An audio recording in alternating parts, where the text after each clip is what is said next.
السلام عليكم يا حاج. السلام ورحمة الله. بكره المغرب هتلاعب نيجيريا في افريقيا. احنا النهارده مولد السيده زينب، واحنا دلوقتي كلنا فرحانين ومبسوطين عشان النهارده المولد. أيوة. انت خبير التوقعات، هنسالك مين اللي هيكسب بكره، المغرب ولا نيجيريا في بطوله افريقيا؟ المغرب بأمر.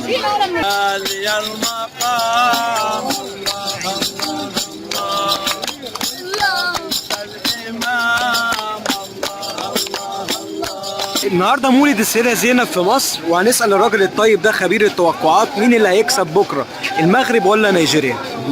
تتوقع ان المغرب هي اللي هتكسب.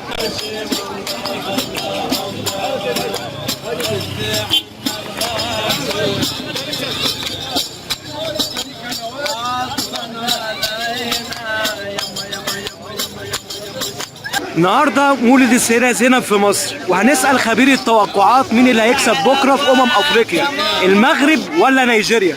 قال لي شوف المغرب. ليه المغرب؟ كده عشان احنا عرب. انت شايف ان المغرب هي اللي هتكسب بكره من امام جامع السيده زينب؟ الإمام العواقس بإذن الله تكسب المغرب.